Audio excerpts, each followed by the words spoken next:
ಆದ್ರೆ ಬರೆದಿರುವಂತ ಪತ್ರಕ್ಕೆ ಯಾವುದೇ ರೀತಿಯ ಕ್ರಮ ಆಗಿಲ್ಲ. 3 ತಿಂಗಳಾಯ್ತು ಪತ್ರ ಬರೆದು, ಇನ್ನೂ ಕೂಡ ಕ್ರಮ ಆಗಿಲ್ಲ. ಯಾಕೆ ಅಂತ ಬಿಜೆಪಿ ಶಾಸಕ ಸುನಿಲ್ ಕುಮಾರ್ ಕೂಡ ಪ್ರಶ್ನೆ ಮಾಡಿದ್ದಾರೆ. ತಪ್ಪು ಯಾರೇ ಮಾಡಿದ್ರು ಕೂಡ ಕ್ರಮ ಆಗಬೇಕು ಅನ್ನುವಂತ ಒತ್ತಾಯವನ್ನ ಕೂಡ ಮಾಡಿದ್ದಾರೆ. ಸುನಿಲ್ ಕುಮಾರ್ ಅವರು ಆಕ್ಚುಲ್ ಆಗಿ ಏನ್ ಮಾತಾಡಿದ್ರು ಬನ್ನಿ ನೋಡ್ಕೊಂಬರೋಣ. ಇವತ್ತು ಕಾಳಸಂತೆಯಲ್ಲಿ ಅಕ್ಕಿ ಮಾರಾಟ ಯಾವ ರೀತಿ ಆಗಿದೆ ಅನ್ನುವಂಥದ್ದನ್ನ ಕಮಿಷನರ್ ಈಗಾಗಲೇ ಪತ್ರ ಮುಖೇನ ವರದಿಯನ್ನ ಕೊಟ್ಟಿದ್ದಾರೆ. ಕಮಿಷನರ್ ಸೆಕ್ರೆಟರಿ ಬರೆದಿರುವಂತಹ ಪತ್ರಗಳನ್ನ ಕೆಳ ಹಂತದ ಅಧಿಕಾರಿಗಳು ನೋಡಲೇ ಇಲ್ಲ. ಇಂತಿಷ್ಟೇ ಅಕೌಂಟ್ಗಳಲ್ಲಿ ಅಕ್ರಮವಾಗಿ ಪಡಿತರ ವಿತರಣೆ ಆಗ್ತಾ ಇದೆ ಅನ್ನೋದನ್ನ ಸರ್ಕಾರಿ ದಾಖಲೆಗಳಲ್ಲಿ ಹೇಳಿದ್ರು ಕೂಡ ಕ್ರಮಗಳನ್ನ ಇವತ್ತು ತೆಗೆದುಕೊಂಡಿಲ್ಲ. ಯಾವುದೋ ತನ್ನ ಕ್ಷೇತ್ರದಲ್ಲಿ ಆಗಿರೋದ್ರ ಬಗ್ಗೆ ನಾವೇನದನ್ನು ಸಮರ್ಥನೆ ಮಾಡ್ಕೊಳ್ಳೋದಿಲ್ಲ. ನಮ್ಗೆ ಅದ್ರ ಬಗ್ಗೆ ಪೂರ್ಣ ಮಾಹಿತಿಗಳು ಹೊರಗೆ ಬರಲಿ. ಇವತ್ತು ಕಾಳಸಂತೆಯಲ್ಲಿ ಅಕ್ಕಿ ಮಾರಾಟ ಯಾವ ರೀತಿ ಆಗಿದೆ ಅನ್ನುವಂಥದ್ದನ್ನ ಕಮಿಷನರ್ ಈಗಾಗಲೇ ಪತ್ರ ಮುಖೇನ ವರದಿಯನ್ನ ಕೊಟ್ಟಿದ್ದಾರೆ. ಕಮಿಷನರ್ ಸೆಕ್ರೆಟರಿ ಬರೆದಿರುವಂತಹ ಪತ್ರಗಳನ್ನ ಕೆಳ ಹಂತದ ಅಧಿಕಾರಿಗಳು ನೋಡಲೇ ಇಲ್ಲ. ಇಂತಿಷ್ಟೇ ಅಕೌಂಟ್ಗಳಲ್ಲಿ ಅಕ್ರಮವಾಗಿ ಪಡಿತರ ವಿತರಣೆ ಆಗ್ತಾ ಇದೆ ಅನ್ನೋದನ್ನ ಸರ್ಕಾರಿ ದಾಖಲೆಗಳಲ್ಲಿ ಹೇಳಿದ್ರು ಕೂಡ. ನಾಗೇಂದ್ರ ಅನ್ನೋರು ಕರೆ ಮಾಡಿದ್ದಾರೆ. ನಾಗೇಂದ್ರ ಅವರೇ ನಮಸ್ಕಾರ. ನಾಗೇಂದ್ರ ಅವರೇ, ಬಹುಶಃ ಸಂಪರ್ಕ ಸಾಧ್ಯ ಆಗಿಲ್ಲ, ಮತ್ತೆ ಕಾಲ್ ಮಾಡಿದ್ರೆ ನಾವು ಮಾತಾಡೋಣ. ದಾವಣಗೆರೆಯಲ್ಲಿ ಅಕ್ರಮವಾಗಿ ಅನ್ನಭಾಗ್ಯ ಸಾಗಿಸುತ್ತಿದ್ದ ವಾಹನಗಳನ್ನು ಅಧಿಕಾರಿಗಳು ಜಪ್ತಿ ಮಾಡಿದ್ದಾರೆ. ವಿದ್ಯಾನಗರ ಪೊಲೀಸರು ಕಾರ್ಯಾಚರಣೆಯನ್ನು ಮಾಡಿದ್ದಾರೆ, ಅಕ್ಕಿಯನ್ನು ಸೀಸ್ ಮಾಡಿದ್ದಾರೆ. ಈ ಕುರಿತು ನಮ್ಮ ಪ್ರತಿನಿಧಿ ಅಲ್ಲಿಂದಲೇ ಒಂದು ಪ್ರತ್ಯಕ್ಷ ವರದಿ ನೀಡಿದ್ದಾರೆ, ಬನ್ನಿ ನೋಡೋಣ. ಇಲ್ಲಿ ದಾವಣಗೆರೆ ವಿದ್ಯಾನಗರ ಸ್ಟೇಷನ್ ಪೊಲೀಸರು ನಮಗೆ ಇವತ್ತು ಫೋನ್ ಮಾಡಿ ಇವತ್ತು ಬೆಳಗಿನ ಜಾವ ನೈಟ್ ಬೇಟಲ್ಲಿ ಅವರು ಸಿಬ್ಬಂದಿ ಇರಬೇಕಾದ್ರೆ ಅವರಿಗೆ ಒಂದು ಅಕ್ಕಿ ಲಾರಿ ಮಾಹಿತಿ ಬಂದು ಅದನ್ನ ಸೀಸ್ ಮಾಡಿ ಇಲ್ಲಿ ಸ್ಟೇಷನ್ಗೆ ತಂದು ಇಟ್ಕೊಂಡಿದ್ದಾರೆ. ಅದು ಅಕ್ಕಿ ರಾಗಿ ಅಂತ ಮಾಹಿತಿ ಬಂದಿತ್ತು. ಅದಕ್ಕಾಗಿ ಅಕ್ಕಿ ಅಥವಾ ರಾಗಿ ನಮ್ಮದು ಪಡಿತರ ವ್ಯವಸ್ಥೆ ಇದೆ ಅಂತೇಳಿ ಅದನ್ನ ಬಂದು ನಮಗೆ ಪರಿಶೀಲನೆ ಮಾಡಿ ಮಾಹಿತಿ ಕೊಡ್ರಿ ಅಂತ ಹೇಳಿ ನನ್ನ ಇವತ್ತು ಆಫೀಸಿಂದ ಕರೆದ ಮೇರೆಗೆ ನಾನಿಲ್ಲಿ ಬಂದು ಅದನ್ನು ಪರಿಶೀಲನೆ ಮಾಡಿ ಮಾಹಿತಿಯನ್ನ ಕೊಟ್ಟಿದ್ದೀನಿ. ಅದು ನಮ್ಮ ಸಾರವರ್ಧಿತ ಅಕ್ಕಿ ಕಾಳುಗಳೆಲ್ಲ ನಮ್ಮ ಅಕ್ಕಿಯಲ್ಲಿ ಕಾಣೋದ್ರಿಂದ ಅದು ಪಡಿತರ ವ್ಯವಸ್ಥೆಯಲ್ಲಿ ವಿತರಿಸತಕ್ಕಂಥ ಅಕ್ಕಿ ಅಂತ ನಾವು ಮೇಲ್ನೋಟಕ್ಕೆ ಅದನ್ನ ಐಡೆಂಟಿಫೈ ಮಾಡಿದ್ದೀವಿ.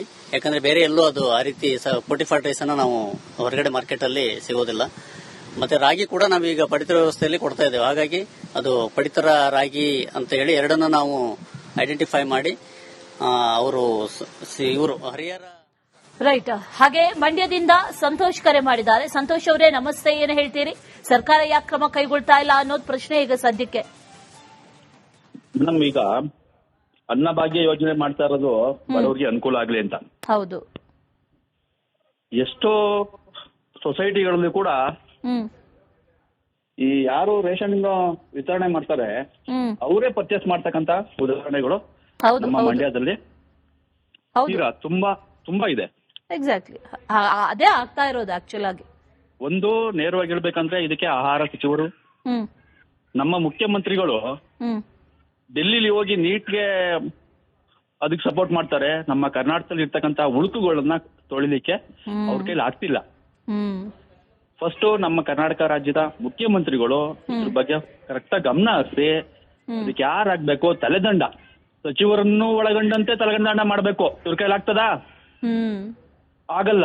ಇವತ್ತು ಸಂಪುಟ ರಚನೆ ಮಾಡ್ಬೇಕು ಅಂತ ಇಡೀ ಯಾರು ಗೆದ್ದಿದಾರೆ 136 ಜನನೂ ಕೂಡ ಡೆಲ್ಲಿಲಿ ಹೋಗಿ ನನಗ್ ಬೇಕು ಇವರು ಮಂತ್ರಿ ಆಗ್ಲಿಕ್ಕೆ ಎಲ್ರೂ ಕೂಡ ಗೆದ್ದಿರೋದಾ? ಮಂತ್ರಿ ಆಗ್ಲಿಕ್ಕೆ ಏನೋ ದುಡ್ಡು ಹೊಡಿಲಿಕ್ಕೆ ಬೇಕಾ ಇವ್ರಿಗೆ? ಇವ್ರು ಮಾಮೂಲಿ ಶಾಸಕರಾಗಿ ಕೆಲಸ ಮಾಡ್ತಕ್ಕಂತ ಅರ್ಹತೆಗಳು ಇವ್ರಿಗಿಲ್ವಾ? ಸಚಿವರಾಗೋದು ದುಡ್ಡು ಹೊಡಿಲಿಕ್ಕೋಸ್ಕರ ಇವ್ರಿಗೆ ಕೆಲಸ ಬೇಕಾ? ಇದಕ್ಕೆ ನೇರವಾದಂತಹ ಕಾರಣ ಆಹಾರ ಸಚಿವರು ಮುನಿಯಪ್ಪ ಅವರು ಇದಕ್ಕೆ ಆನ್ಸರ್ ಮಾಡಬೇಕು. ರೈಟ್. ಹೌದು ಸರ್. All right. ಸಂತೋಷ್ ಅವರೇ, ಥ್ಯಾಂಕ್ ಯು ಕರೆ ಮಾಡಿ ಮಾತಾಡಿದಕ್ಕೆ. ಮತ್ತೊಬ್ರು ಕಾಲರ್ ಇದ್ದಾರೆ, ಮೈಸೂರಿನಿಂದ ಬಸವಣ್ಣ ಅನ್ನೋರು. ನಮಸ್ಕಾರ ಬಸವಣ್ಣ ಅವರೇ. ಬಸವಣ್ಣ ಅವರೇ ನಮಸ್ಕಾರ. ಬಸವಣ್ಣ ಅವರೇ, ಈಗ ಕೆಲವರು ಹೇಳ್ತಾ ಇದ್ದಾರೆ ರೇಷನ್ ಕಾರ್ಡ್ ಅಕ್ಕಿ ತಗೊಂಡು ಆನಂತರ ಅದನ್ನ ಮಾರಾಟ ಮಾಡ್ತಾರೆ ಅಂತ. ತಮ್ದು ರೇಷನ್ ಕಾರ್ಡ್ ಇದೆಯಾ? ನಮ್ಮ ಹತ್ರ APL ಇದೆ, ಕೊಡಲ್ಲ. ನಮ್ಮೂರಲ್ಲಿ 300 BPL ಕಾರ್ಡ್ ಇದೆ.